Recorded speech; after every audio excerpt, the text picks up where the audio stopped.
Veja bem, nós estamos em reta final na faculdade, e eu estou numa fase em que eu estou cobrando dos meus alunos prova oral.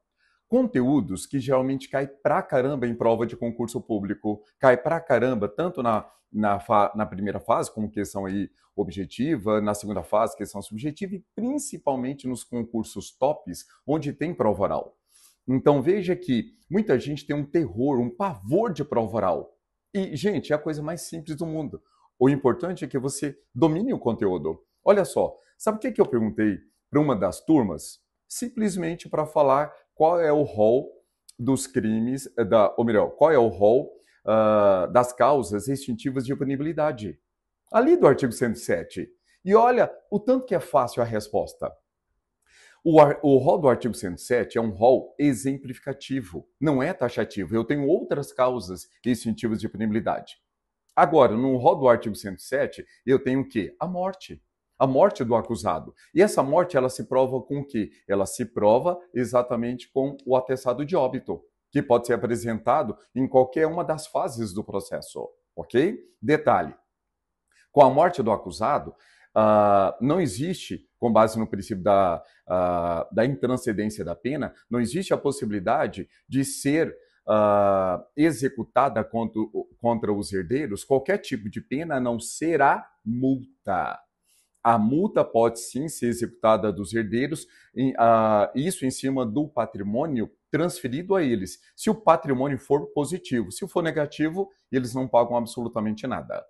Segundo, nós temos anistia, graça e indulto. Olha o tanto que é fácil. Anistia, ela é feita por quem? A competência, Congresso Nacional, tá? Através de lei, e ela é erga omnes, ela paga todos os efeitos da sentença penal, principais e secundários. Detalhe, só vai ter os efeitos civis, tá? Em que a pessoa pode pleitear uma indenização ali no direito civil, mas no direito penal apaga-se tudo. Quando nós falamos de anistia, graça e indulto, tanto a anistia como o indulto são de competência do presidente da República através de decreto presidencial. No indulto, nós temos o quê? Erga omnes, ele é coletivo. Todas as pessoas que preencherem aqueles requisitos ali do indulto natalino serão beneficiados. Agora, a graça, ela é individual, tem que ser provocada, a pessoa pede ao presidente da República, ok? Passando disso, nós temos o quê? Abolício criminis. Então veja aqui, o que é abolício crime? Está lá também no artigo 2º do Código Penal e no artigo 5º, inciso 40 da Constituição Federal. Toda vez que uma lei melhor, uma lex mitior, ela melhora a situação do agente, ela tem efeito retroativo. Agora, se essa lei apaga o crime, ela é chamada de quê?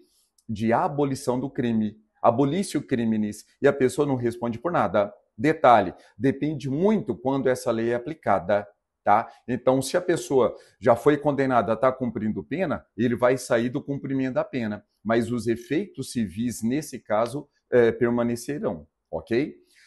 Passando disso, nós temos ainda a prescrição, a decadência e a perempção. Prescrição. A prescrição ela pode se dar de duas formas, a PPP e a PPE. PPP, prescrição da pretensão punitiva, que pode ser abstrata, pode ser retroativa, pode ser intercorrente, tá? A depender ali da causa interruptiva. Agora, a virtual não é aceita. Súmula 438 do STJ. E a PPE é a prescrição da pretensão executiva, ou seja, o Estado perde o direito de aplicar a pena ao acusado. Ou seja, ele já foi condenado, aí ele perde o direito de executar essa pena, ok? Decadência, está lá no artigo 38 do Código de Processo Penal. A vítima ou seu representante legal tem 6 meses, sabendo quem é o autor do delito, para autorizar o início da persecução penal. Tanto na ação penal pública condicionada à representação da vítima, como na ação penal privada. Na ação penal privada, ela pode autorizar sim o delegado a fazer ali o inquérito policial, só que terminou. É ela que tem que ingressar com a queixa-crime, ok? Se não exercer esse direito no prazo de 6 meses, haverá a decadência, a perda do direito de ingressar com a ação penal. Do outro lado, nós temos a perempção. A perempção é a perda do direito de continuar com o processo. Então veja que só é possível na ação penal privada, E na ação penal privada, se o ofendido ou seu representante legal fica mais 30 dias sem dar andamento ao processo, se foi intimado para comparecer um ato, não comparece, não justifica, não pede a condenação do querelado, se morrer, o CAD, lá do artigo 31, cônjuge, ascendente, descendente, irmão, não assume ali a titularidade para dar a continuidade à ação, e se for pessoa jurídica, essa se extingue se deixar sucessor, tá? Essas são as causas de perempção lá do artigo 60. Depois disso, nós temos o quê? Renúncia e perdão do ofendido. Como eu faço a diferença desses dois institutos? Os dois se aplicam nas ações penais privadas. Então veja, renúncia é quando o ofendido ele renuncia tácita ou expressamente antes do início da ação penal. E é um ato unilateral, não precisa de aceitação. Ao passo que o perdão judicial é dentro do processo, antes da sentença condenatória, né? Então é dentro do processo e ele perdoa todas as pessoas envolvidas, porque é o efeito da extensibilidade. Se perdoar um, a todos também é perdoado. E detalhe, esse perdão ele é um ato bilateral. É necessário que o acusado também, o querelado, né, aceite o perdão. Se não aceitar, o processo segue normalmente, ele pode provar a inocência. Finalizando, nós temos ainda a retratação do agente e temos o perdão judicial. Retratação do agente, exemplo no artigo 143 do Código Penal, ali nos crimes contra a honra. Só é possível na calúnia e na difamação. Na injúria não é possível. Então, o que é a retratação? É quando o acusado volta atrás.